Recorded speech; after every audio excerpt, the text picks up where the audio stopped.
کے اندر یہ کوئی گولی 20 گولیاں چلیں اور 20 گولیوں میں ارشد شہید ہو گیا، ایسا بھی نہیں ہوا. ارشد شریف کو میرے حساب سے گاڑی کے اندر سے مارا گیا ہے یا بہت کلوز رینج سے مارا گیا ہے.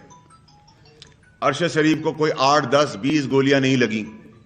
ارشد شریف کو میرے حساب سے 2 گولیاں لگی ہیں جو سینے پہ اور سر پہ ہے، اور سینے پہ اور سر پہ لانگ رینج شوٹنگ سے نہیں لگ سکتی، اگر لگتی تو 10 20 لگتی. نمبر 1. اس کے بعد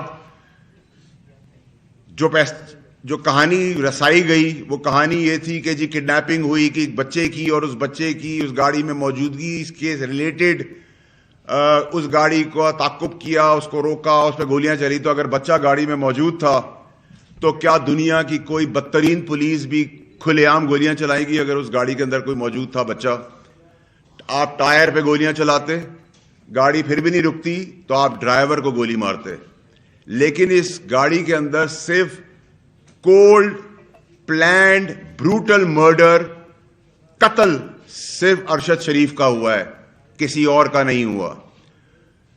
جو خرم نامی شخص اور وقار نامی شخص آ رہے ہیں، یہ میرا اور آپ کا بس کا کام نہیں ہے، نہ پاکستان میں کسی اور سیاسی شخصیت کا کام ہو کہ وہ کینیا کے شہر میں اس سے 2 گھنٹے دور ایک فارم ہاؤس ارینج کرے، اس فارم ہاؤس میں اس کو چھپائے، اور فارم ہاؤس میں چھپانے کے بعد دنیا میں کسی کو پتہ نہ ہو اور یہ حادثہ پیش آئے.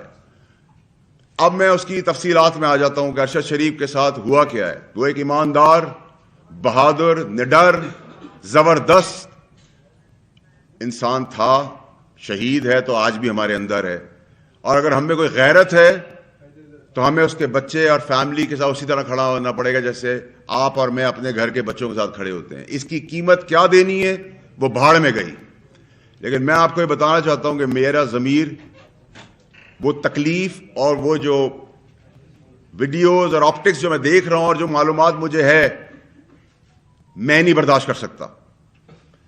اور میں یہ نہیں کہوں گا کہ میں نے ویڈیو بنا کے نام دے دیے ان لوگوں کے.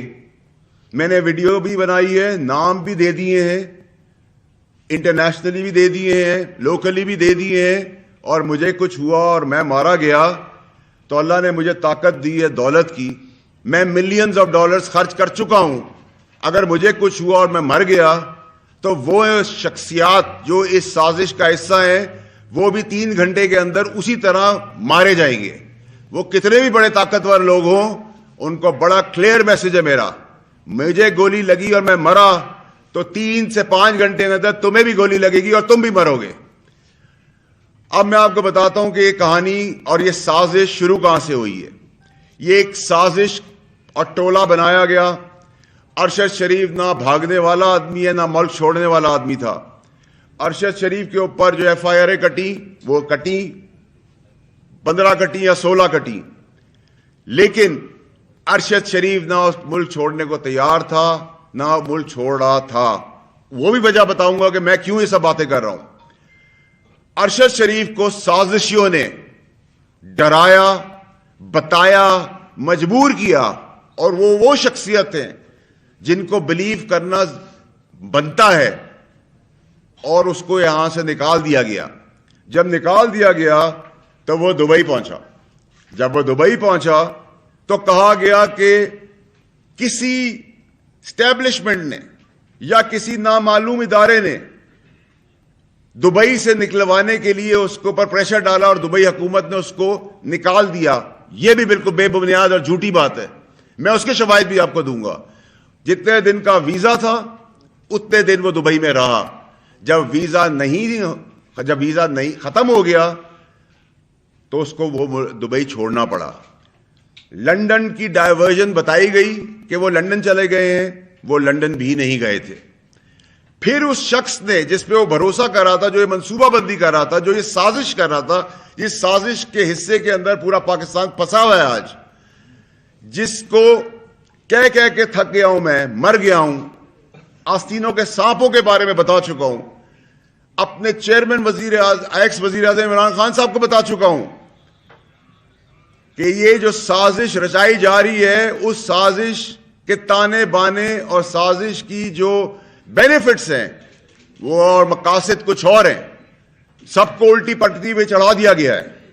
اور عمران خان صاحب جو مارچ پرامن کرنے جا رہے ہیں یہ ہمارا جمہوری حق ہے اور رائٹ ہے, لیکن میں بہت کلیئرلی آپ کو بتا رہا ہوں کہ مجھے اس مارچ کے اندر خون ہی خون, موت ہی موت اور جنازے ہی جنازے نظر آ رہے ہیں, اور وہ جنازے دیے جائیں گے. اور میں اپنے معصوم پاکستانیوں کو کسی کچھ چند لوگوں کی سازش کے تحت نہیں مرنے دوں گا. اپنی آخری وقت تک کوشش کروں گا کہ یہ لاشوں کا اور خون کا کھیل اس ملک میں بند ہو. ارشد شریف اپنے مقصد, اپنے بیانیے, اپنی سوچ پہ بالکل ایمانداری سے کھڑا تھا. نہ اس کو موت کا ڈر تھا, نہ وہ بھاگنے والا تھا, نہ اس کو کوئی پیسہ خرید سکتا تھا. لیکن جو اس کو مقاصد بتائے گئے اس مقاصد کے پیچھے ہی سازش تھی. اور میں آئندہ آنے والے دنوں میں, ہفتوں میں نہیں, وہ سب پردے چاک کر دوں گا. مجھے فکر نہیں ہے. میں اپنے گھر والوں کو, اپنے بیوی بچے اور اپنے ماں باپ کو بتا کے آیا ہوں کہ اگر مجھے کچھ ہو گیا تو تحفے میں ان کی لاشیں بھی ملیں گی. یہ میرا وعدہ ہے, یہ میں حلف میں آپ کو کہہ رہا ہوں, اور میں آپ کو کر کے بتاؤں گا میں رہوں یا نہ رہوں. ارشد شریف کو دبئی سے کوئی عام آدمی کینیا نہیں بھجوا سکتا تھا. کینیا کیوں چوز کیا گیا؟ کینیا میں اس کو کس نے چھپایا؟ کینیا کے اندر کس سے وہ رابطوں میں رہا؟ کینیا میں وہ کیا کرتا رہا؟ اس کے پس پردہ وہ منصوبہ بندی والے لوگ ہیں, وہ سازشی لوگ ہیں, وہ بے ایمان لوگ ہیں, وہ لوگ ہیں جو ملک کو توڑنا چاہتے ہیں, جو میری پارٹی کو نقصان دینا چاہتے ہیں, جو اس سیاست کو نقصان دینا چاہتے ہیں, اور اپنی خواہشات, اپنے انٹرسٹ کے لیے لوگوں کو مروانے پہ تلے ہوئے ہیں. یہ کولڈ بلڈڈ پلانڈ مرڈر ہے.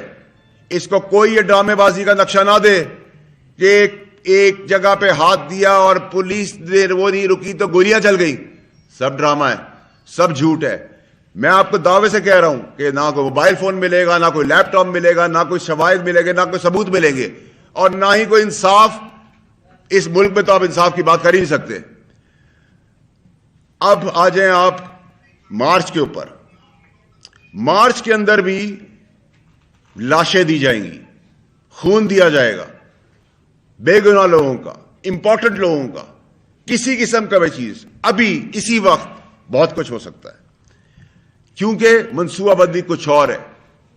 اسٹیبلشمنٹ کو ارشد شریف کے کیس کے اندر, ارشد شریف اسٹیبلشمنٹ سے رابطے میں تھا, ارشد شریف آنے کو تیار تھا, ارشد شریف کے اوپر کوئی ایسا ایشو نہیں تھا.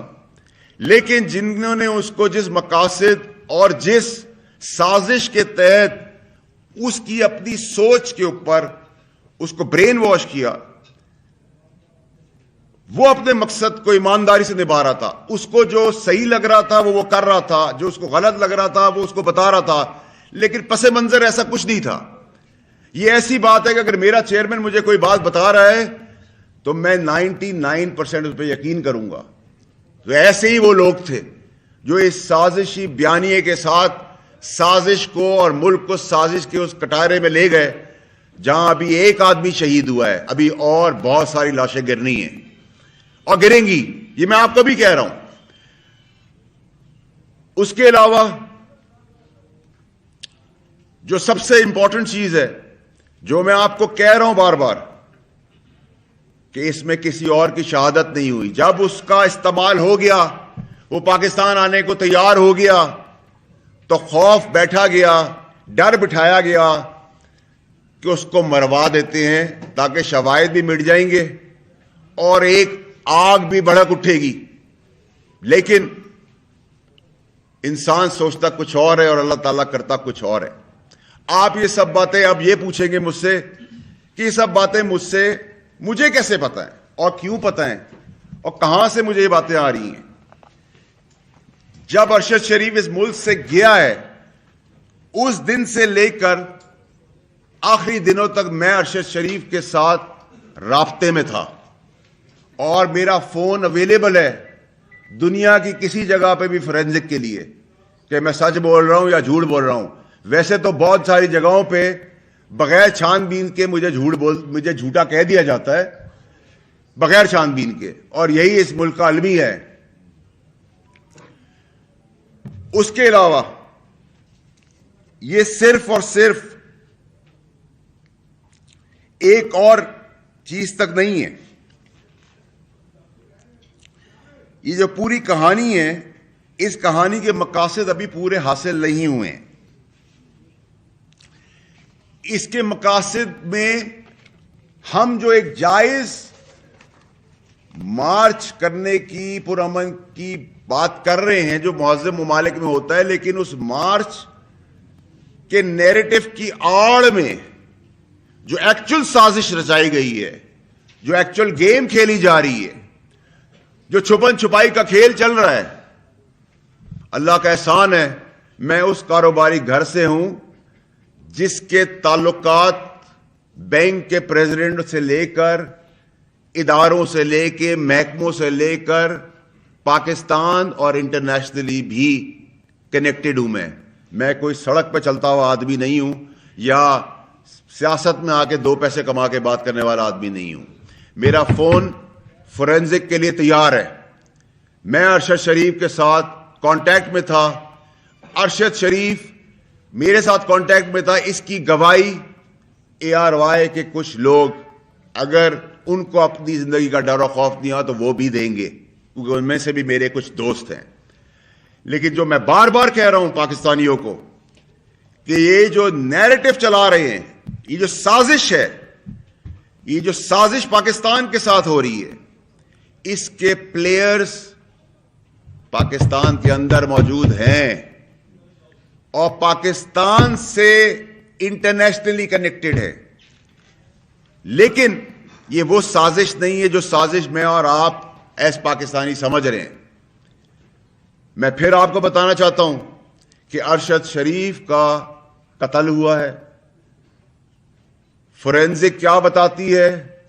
یہاں تو بہت سارے فورینزک چینج بھی ہو جاتے ہیں, شواہد بھی چینج ہو جاتے ہیں, اور وہاں سے تو شواہد مٹ کے آئے ہیں کیونکہ میرا بھائی ہے, میرا دوست ہے, میرا میزبان ہے, میرا اس کا گھر کا تعلق تھا کہ جس تکلیف میں جب وہ یہاں سے نکلا تو اس ٹائم پہ بھی اس کا بھروسہ مجھ پہ تھا اور میں اس کے لیے اتنا ہی پریشان تھا اور اپنی مدد اور کوشش کر رہا تھا, اور کوئی خطرہ اس کو کسی قسم کا یہاں سے نہیں تھا. یہاں کی اسٹیبلشمنٹ جس کا ہم روز نعرہ دیتے ہیں اور بات کرتے ہیں, اس کا ارشد شریف کے ساتھ ایک پازیٹو تعلق تھا.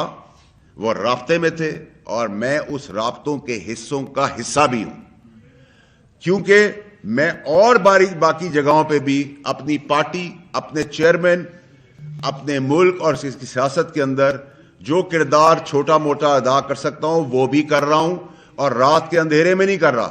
عمران خان صاحب کو بھی اس بات کا پتہ ہے, جن سے ملتا ہوں ان کو بھی پتہ ہے, جن سے بات کرتا ہوں سرعام کرتا ہوں, کسی کے باپ سے نہیں میں ڈرتا.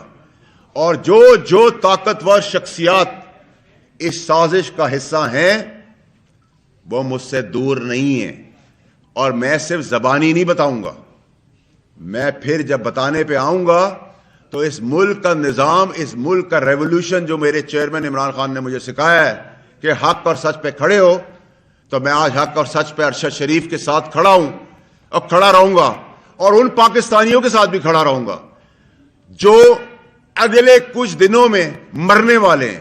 وہ کسی کے باپ ہیں, کسی کے بچے ہیں, کسی کے بھائی ہیں, کسی کے بیٹے ہیں, اور ان میں سے ہم سب میں سے بھی وہ لوگ ہو سکتے ہیں. امپورٹنٹ شخصیات اور کئی لاشیں آئندہ آنے والے دنوں میں گرنے والی ہیں. وہ مارچ کی آڑ میں گریں گی, وہ اس سے پہلے گریں گی, کیونکہ اس کو ڈائیورٹ کرنا ہے, ایک ایسے کیوس تک لے جانا ہے کہ ہمیں لگے کہ کالے کو ہم سفید دیکھنا شروع ہو جائیں.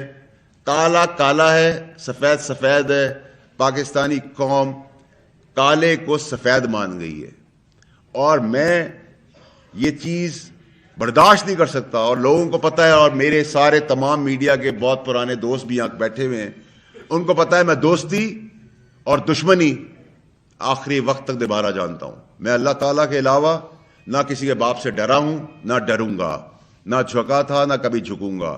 میں پھر وارن کر رہا ہوں اپنے پاکستانیوں کو کہ ہر چیز پہ لبیک کہیں، بے گناہ ذلیل بے وجہ موت نہ مریں کسی اور کے لیے۔